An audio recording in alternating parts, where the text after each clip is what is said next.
Muy queridos hermanos, bendiciones para todos. Vamos a tener nuestra clase de catecismo como todos los sábados. Vamos a empezar con oración en nombre del Padre, y del Hijo y del Espíritu Santo. Amén. Dios te salve María, llena eres de gracia, el Señor es contigo. Bendita tú eres entre todas las mujeres y bendito es el fruto de tu vientre, Jesús. Santa María, Madre de Dios, ruega por nosotros pecadores, ahora y en la hora de nuestra muerte. Amén.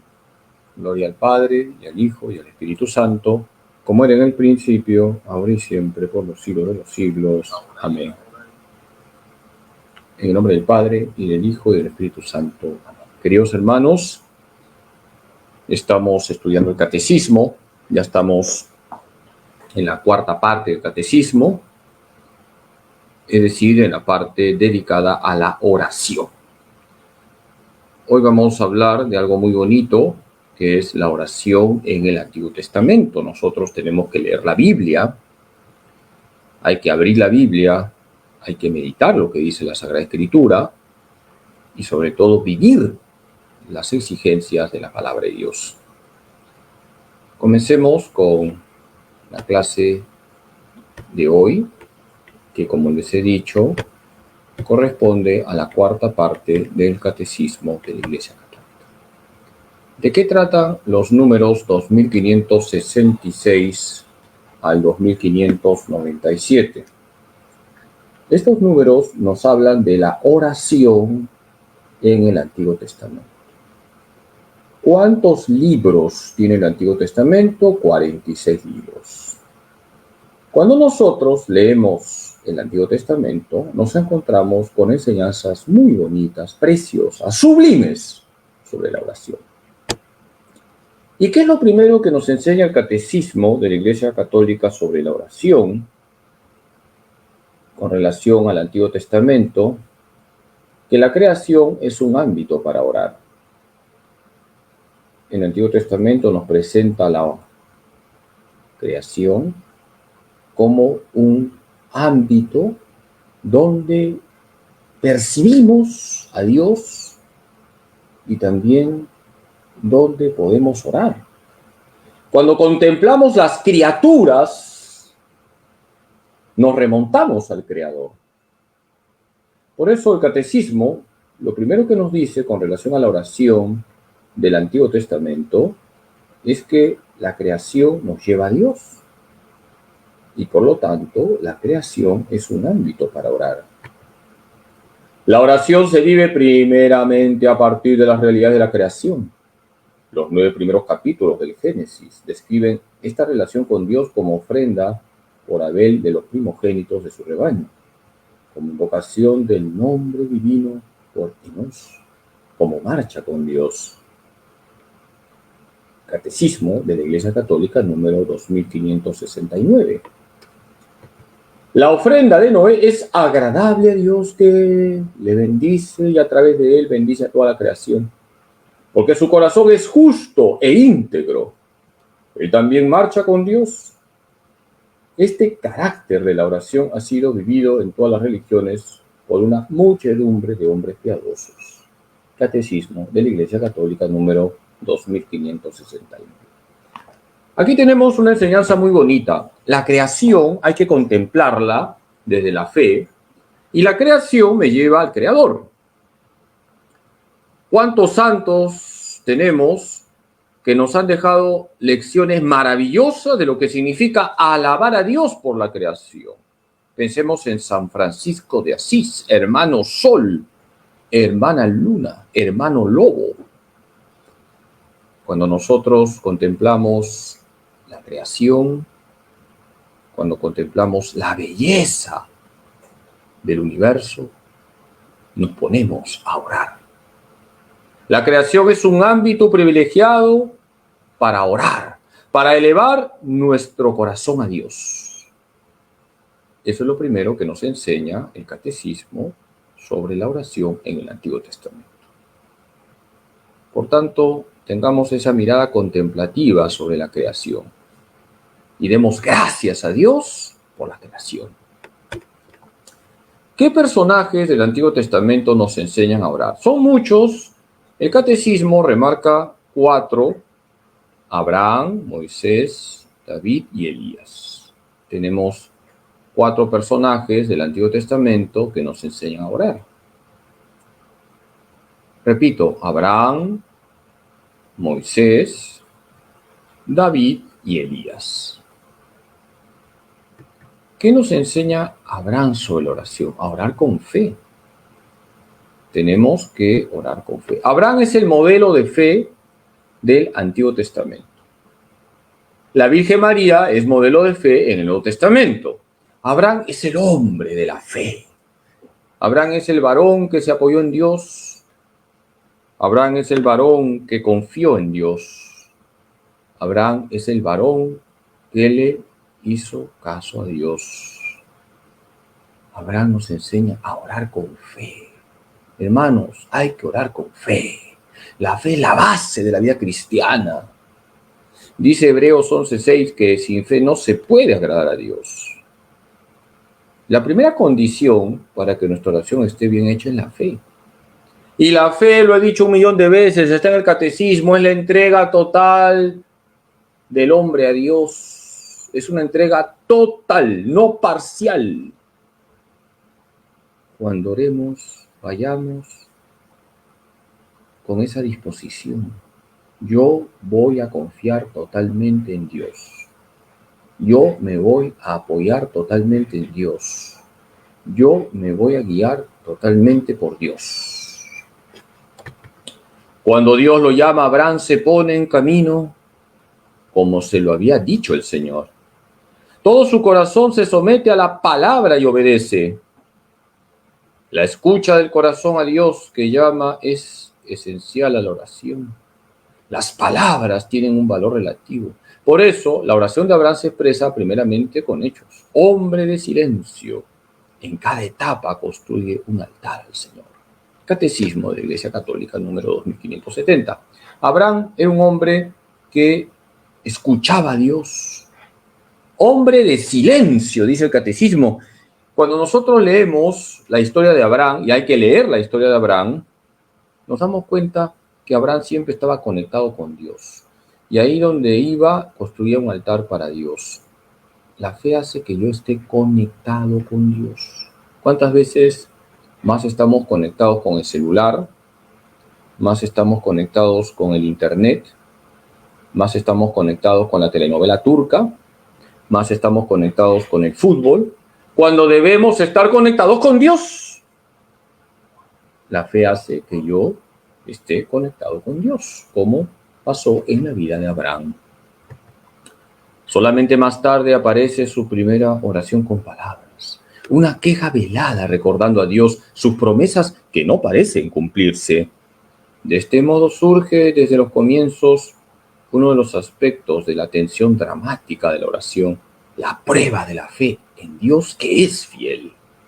Catecismo de la Iglesia Católica, número 2570. Cuando nosotros leemos la historia de Abraham, les invito a leer Génesis capítulo 12 y siguientes. Ahí nos damos cuenta que la primera oración que encontramos de Abraham es una oración de queja, porque no se estaba cumpliendo la promesa. Dios tiene sus tiempos, que no son nuestros tiempos. Sara, la esposa de Abraham, era ya una mujer anciana. Abraham era un hombre anciano. Sara no tenía hijos, ya no podía tener hijos. Y Abraham se queja, pero es una queja marcada por la fe. No es un renegar de Dios. Es abrir el corazón a Dios, porque también podemos mostrarle a Dios nuestras frustraciones, nuestros dolores, nuestras tristezas. Y eso es lo que hace Abraham. Él contempla que no se está cumpliendo la promesa y por eso se sincera con Dios. Tenemos que sincerarnos con Dios como lo hizo Abraham y Dios va a cumplir su promesa porque Sara concebirá, dará a luz un hijo, Isaac, y de esa manera Dios muestra que es fiel. Dios no miente. Lo que Dios promete lo cumple. Dios no es como los políticos, en su gran mayoría, que no cumplen lo que prometen. Dios es fiel. Abraham nos enseña a orar con fe. Abraham nos enseña a esperarlo todo de Dios. Abraham nos enseña a sincerarnos con Dios. En tu oración, no le cuentes telenovelas a Dios, cuéntale tu vida. Ábrele tu corazón a Dios, que es lo que hace Abraham. Lean Génesis 15, 2 al 3. El segundo personaje que nos presenta el catecismo con relación a aquellos que nos enseñan a orar en el Antiguo Testamento es Moisés. ¿Qué nos enseña Moisés sobre la oración? A interceder ante Dios por su pueblo y a conversar con Dios como un amigo. Moisés es el gran intercesor ante Dios del pueblo de Israel. Moisés oraba por su pueblo. También nosotros tenemos que ser intercesores ante Dios por las personas que forman parte, por ejemplo, de nuestra familia. Tenemos que rezar siempre por nuestra familia. Moisés rezaba por su familia, que era el pueblo de Dios, Israel, y además conversaba con Dios como un amigo. Hermanos, la oración es un diálogo de amigos. Dios es mi amigo. Y yo soy amigo de Dios. Y lo que quiere Dios es mi amistad. Decía Santa Teresa de Jesús que la oración es estar muchas veces a solas tratando de amistad con aquel que sabemos nos ama. Qué bonita definición la de Santa Teresa de Jesús, la santa española, la doctora de la Iglesia. La oración es tratar de amistad estando muchas veces a solas con aquel que sabemos nos ama. En la oración conversamos con Dios como un amigo. La oración es un diálogo amoroso. Dios hablaba con Moisés cara a cara como habla un hombre con su amigo. Éxodo 13:11. La oración de Moisés es modelo de la oración contemplativa gracias a la cual el servidor de Dios es fiel a su misión. Moisés conversa con Dios frecuentemente y durante largo rato, subiendo a la montaña para escucharle e implorarle, bajando hacia el pueblo, para transmitirle las palabras de su Dios y guiarlo. Él es de toda confianza en mi casa. Boca a boca hablo con él, abiertamente. Números 12, 7 al 8. Porque Moisés era un hombre humilde, más que hombre alguno sobre la faz de la tierra. Números 12, 3. Todo eso lo pueden leer en el Catecismo de la Iglesia Católica en el número 2576. Qué bonito lo que dice el Catecismo de la Iglesia Católica sobre Moisés, haciéndose eco, además, de lo que está en Éxodo 33:11. Dios hablaba con Moisés cara a cara, como habla un hombre con su amigo. Así tenemos que orar, queridos hermanos. Tenemos que conversar con Dios. Y esa conversación es una conversación de amigos. Estamos llamados a forjar una amistad con el Señor. Y cuando tú vas a la capilla del Santísimo, tú, como Moisés, tienes que conversar con el Señor cara a cara. Lo voy a decir en inglés, face to face, cara a cara. Ahí está Dios en la Eucaristía.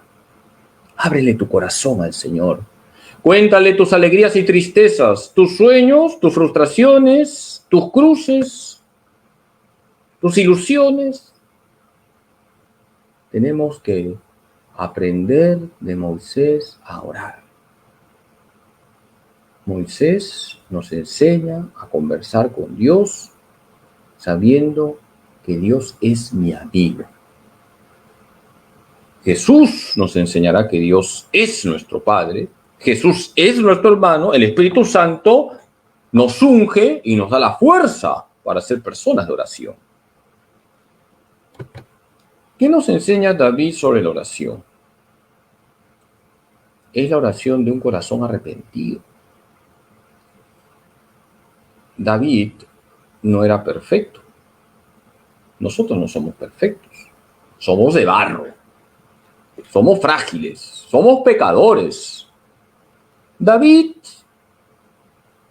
es el rey más importante que tuvo Israel. De David vendrá el Mesías. Lean 2 de Samuel 7:12 siguientes, la profecía de Natán.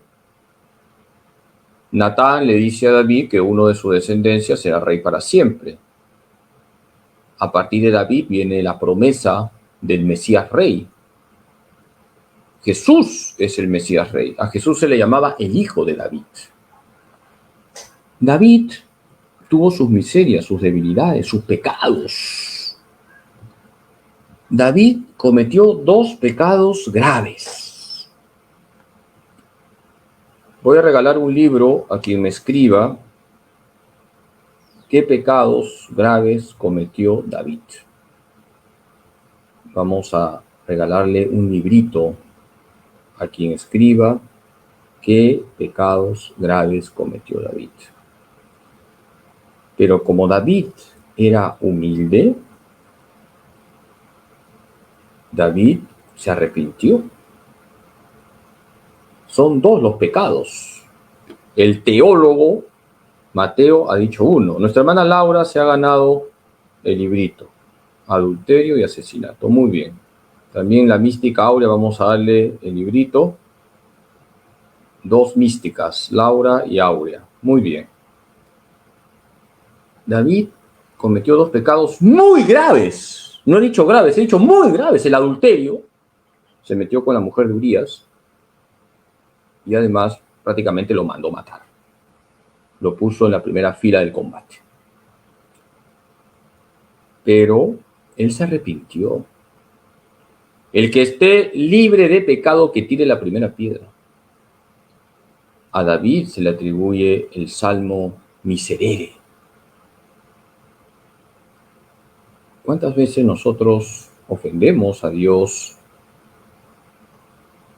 Nadie está libre de cometer un pecado mortal, pero no hay que quedarnos en el suelo. Tenemos que confiar en la infinita misericordia de Dios. El diablo quiere que estés en el suelo. El diablo es el acusador. Jesús es nuestro abogado. La Virgen es nuestra abogada. David es por excelencia el rey según el corazón de Dios, el pastor que ruega por su pueblo y en su nombre, aquel cuya sumisión a la voluntad de Dios, cuya alabanza y arrepentimiento será un modelo de la oración del pueblo. Ungido de Dios, su oración es adhesión fiel a la promesa divina. Confianza cordial y gozosa en aquel que es el único Rey y Señor. En los Salmos, David, inspirado por el Espíritu Santo, es el primer profeta de la oración judía y cristiana. La oración de Cristo, verdadero Mesías e hijo de David, revelará y llevará a su plenitud el sentido de esta oración. Catecismo de la Iglesia Católica, número 2579.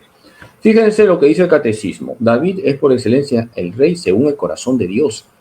Quizás alguno dirá, pero padre, David fue un asesino, David fue un adúltero, fue un sacavueltero, pero se arrepintió, pidió perdón, fue humilde.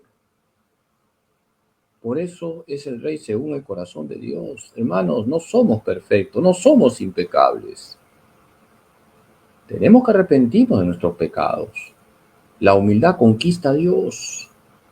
Por eso, en la oración de David es la oración de un corazón arrepentido. Y dice el Catecismo que la alabanza y el arrepentimiento de David será un modelo de la oración del pueblo. el gran mal que hay en el mundo es que se ha perdido el sentido del pecado. Esas personas que han hecho ese acto sacrílego, esa burla contra nuestra fe, ese insulto a nuestro Señor Jesucristo, estoy hablando de aquellos que han hecho esa representación teatral sacrílega de la última cena que se hizo en la inauguración de las Olimpiadas de París. Esas personas están llamadas al arrepentimiento, pero por lo que yo percibo en ese colectivo LGTB hay mucha soberbia, muchísima soberbia. Ellos no reconocen que han hecho un acto desagradable, perverso, no lo reconocen, porque falta humildad. Cuando una persona es humilde, uno reconoce sus miserias, sus pecados, y uno enmienda, uno se corrige. David era humilde, y por eso él se dio cuenta de los pecados gravísimos que había cometido y enrumbó su vida. Por eso es el rey según el corazón de Dios. ¿Qué nos enseña Elías sobre la oración? Es la oración del profeta que defiende los derechos de Dios. Elías es el hombre que defiende el monoteísmo. Y la oración de Elías es la oración del profeta que se siente dolido cuando se ofende a Dios. Qué actual que es Elías.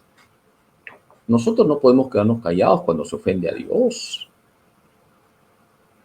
Tenemos que defender los derechos de Dios. Por eso yo felicito a los católicos que han hecho reparación por ese acto sacrílego, blasfemo y cobarde que se hizo en la inauguración de las Olimpiadas de París. ¿Cuántos católicos han hecho actos de reparación, han levantado su voz de protesta?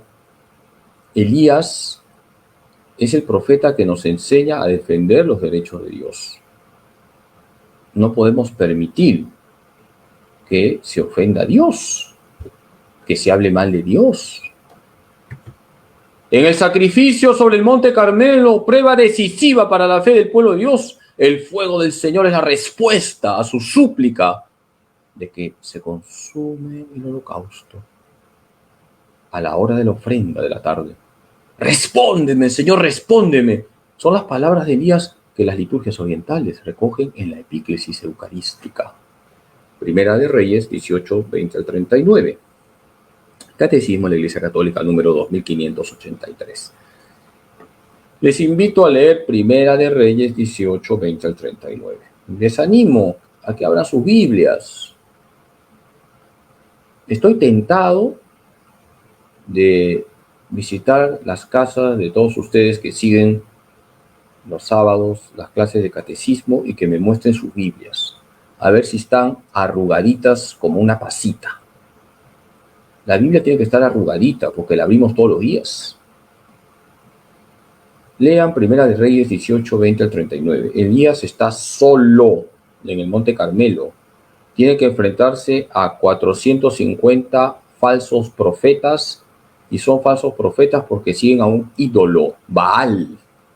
Hoy también, ¿cuánta idolatría? Todas las ideologías son idólatras. Y nosotros tenemos que enfrentarnos con las ideologías. Elías es el profeta que defiende los derechos de Dios y que se pone a orar. Respóndeme, Señor, respóndeme. También nosotros, cuando vayamos al Santísimo, tenemos que decirle al Señor, respóndeme, Jesús, respóndeme.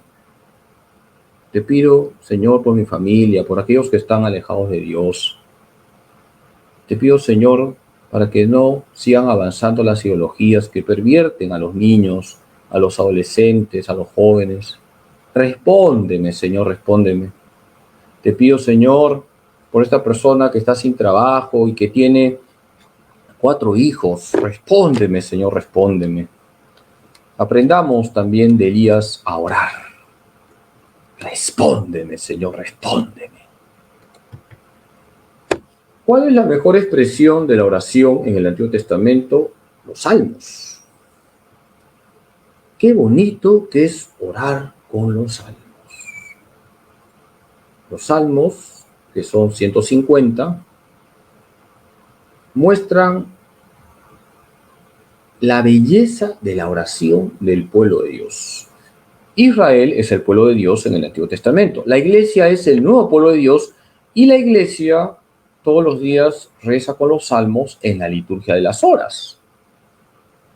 Los sacerdotes, desde el día de nuestra ordenación diaconal, nos hemos comprometido, hemos prometido a Dios rezar la liturgia de las horas. Un sacerdote reza laudes, el oficio divino, la hora intermedia, las vísperas y las completas antes de entrar al sobre, antes de acostarse.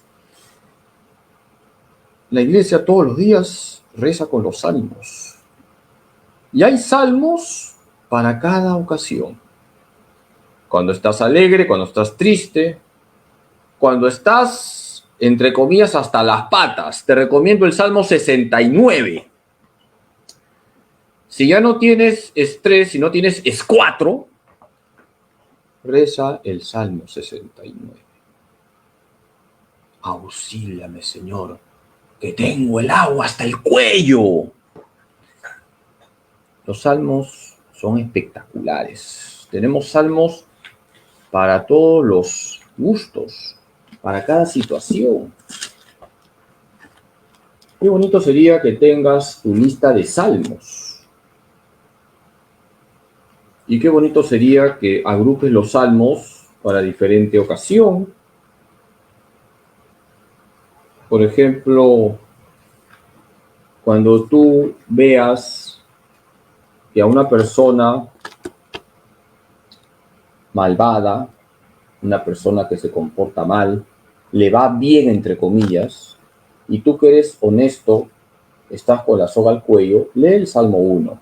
Feliz el hombre que no sigue el consejo de los malvados, ni se entretiene en el camino de los pecadores, ni se sienta con los arrogantes, sino que pone su alegría en la ley del Señor, meditándola día y noche.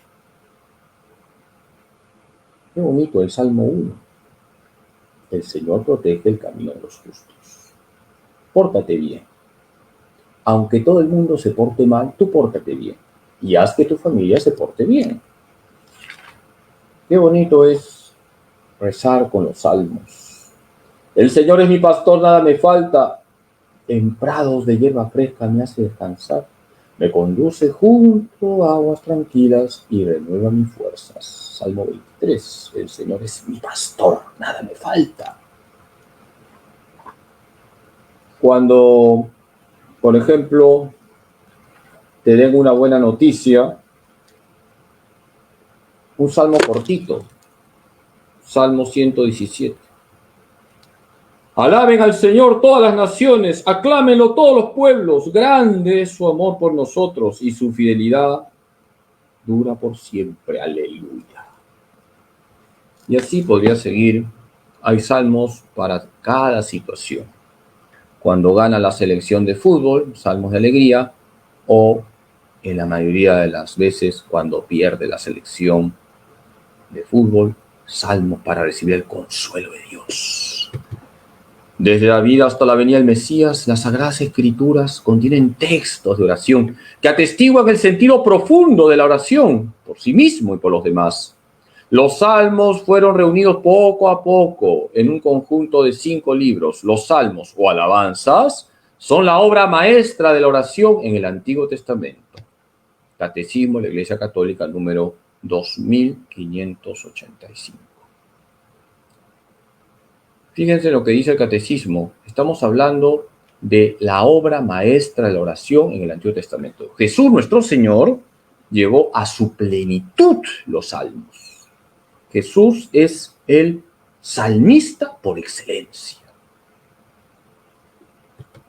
Los salmos constituyen la obra maestra de la oración en el Antiguo Testamento. Presentan dos componentes inseparables, personal y comunitario.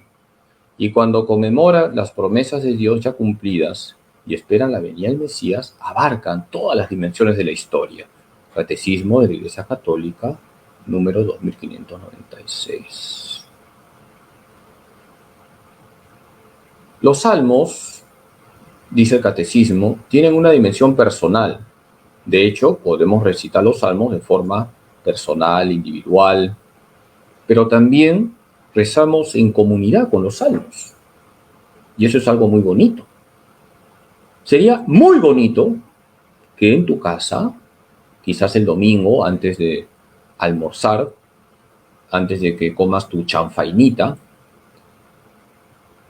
sería muy bonito que en familia se recite un salmo cortito, y así vamos saboreando la palabra de Dios y haciendo la oración, rezándolos en referencia a Cristo y viendo su cumplimiento en Él. Los salmos son elemento esencial y permanente de la oración de su iglesia. Se adaptan a los hombres de toda condición y de todo tiempo. Catecismo de la Iglesia Católica, número 2597. Jesús, repito, lleva a su plenitud los salmos. Nuestro Señor Jesucristo recitó los salmos, porque Jesús es de raza judía, es del pueblo de Dios. Y voy a hacer una pregunta con un premio doble, un librito y un rosario, porque es una pregunta para teólogos. Y todos ustedes que me escuchan son ya grandes teólogos. Cuando nuestro Señor Jesucristo en la cruz dice: Eloí, Eloí, lema sabactani. Dios mío, ¿por qué me has abandonado? Está recitando un salmo. Está poniéndose en oración. Jesús en la cruz está orando con un salmo. Eloí, Eloí, lema sabactani. Le voy a regalar un librito y un rosario a quien me diga qué salmo es. Eloí, Eloí, lema sabactani. Muy bien, ahí mi mamá ha ganado, ha puesto muy bien. Salmo 21, que es la numeración menor. Salmo 22, Salmo 21. Salmo 22, entre paréntesis 21, así que tenemos a tres: Nelly de Almeida, Aurea y Mateo. Se puede decir Salmo 22, entre paréntesis 21, hay dos numeraciones. La numeración 22 es la numeración hebrea, la numeración 21, la numeración latina. ¿De acuerdo? Esto me permite aclarar. Cuando vemos los salmos, abran sus Biblias, encontramos dos numeraciones, la mayor y la menor. Se puede escribir, y debería ser así, 22 entre paréntesis 21. Numeración hebrea, numeración latina. Muy bien, qué alegría tener grandes biblistas que le hacen la competencia al padre Toro. Bueno, les animo a que hagan su fichero.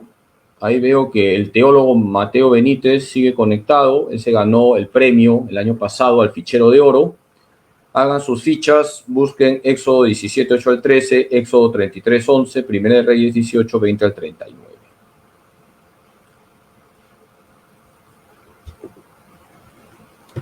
Hoy hemos hablado de la oración en el Antiguo Testamento. Hemos dicho que lo primero que enseña el Antiguo Testamento con relación a la oración es que la creación es un camino hacia Dios. Cuando nosotros contemplamos la creación, elevamos nuestro corazón a Dios. Aprendemos a orar de Abraham, de Moisés, de David y de Elías, entre otros. Y los salmos son joyas de oración. Vamos a rezar por la beatificación de Fran Duff. Yo animo a todos los miembros de la Legión de María, sobre todo las legionarias, que son las que más se conectan, que sigan rezando por la beatificación de Fran Duff. ¿De acuerdo, hermanas legionarias? Hay que seguir rezando por la beatificación de Fran Duff, fundador de la Legión de María. Dios Padre nuestro, tú que iluminaste a tu siervo Fran Duff con un conocimiento profundo del misterio de tu iglesia como cuerpo de Cristo y del lugar que ocupa María, la Madre de Jesús, en este misterio.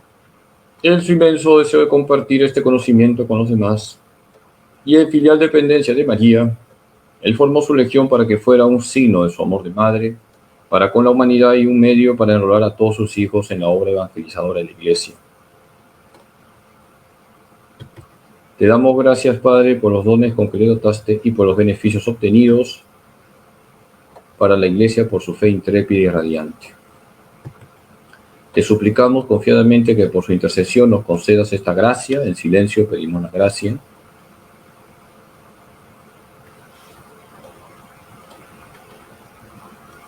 Te pedimos también que, si es tu voluntad, sea reconocida por la Iglesia la santidad de su vida, para gloria de tu nombre, por Jesucristo nuestro Señor. Amén. Dios te salve María, llena eres de gracia, el Señor es contigo. Bendita tú eres entre todas las mujeres, y bendito es el fruto de tu vientre Jesús. Santa María, Madre de Dios, ruega por nosotros pecadores, ahora y en la hora de nuestra muerte. Amén. Gloria al Padre, y al Hijo, y al Espíritu Santo, como era en el principio, ahora y siempre, por los siglos de los siglos. Amén. Veo que el teólogo Mateo me ha hecho una pregunta, la respondo rápidamente. ¿Por qué hay doble numeración? Abran sus Biblias, ustedes mismos van a responderse. Vayan ustedes al Salmo 9. Hasta el Salmo 9 hay una sola numeración. Ya en el Salmo 10 se divide. Los hebreos no van a seguir la doble numeración. En cambio, los católicos siguen la doble numeración a partir del Salmo 10, ¿ya? Porque el Salmo 10 se divide y es ahí donde cambia la numeración. Así que abran sus Biblias y busquen el Salmo 9 y luego vayan al Salmo 10, y a partir del Salmo 10, que se parte, comienza una doble numeración para nosotros los católicos. En cambio, los hebreos siguen la numeración del número menor. ¿De acuerdo?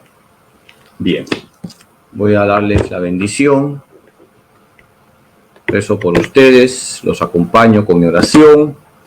Seguimos estudiando el catecismo y espero pues que apliquemos, yo el primero, todo lo que aprendemos al estudiar el catecismo de la Iglesia Católica. El Señor esté con ustedes. La bendición de Dios Todopoderoso, Padre, Hijo y Espíritu Santo, descienda sobre ustedes y permanezca para siempre. Bendiciones para todos. Hoy sábado, primer sábado del mes, es el día dedicado al Inmaculado Corazón de María. A meternos siempre en ese corazón de madre. Y también les animo a participar la próxima semana en las actividades de mi parroquia, Santa María de Nazaret. El 13 de agosto es el aniversario de la parroquia y la próxima semana, lunes, martes y miércoles, tenemos charlas marianas que ustedes pueden seguir a través del Facebook o venir aquí a la parroquia. Muchas gracias por aguantar a este pecador y que Dios Todopoderoso los bendiga, que la Virgen Santísima los cubra con su manto maternal. Ánimo en Jesús, José y María.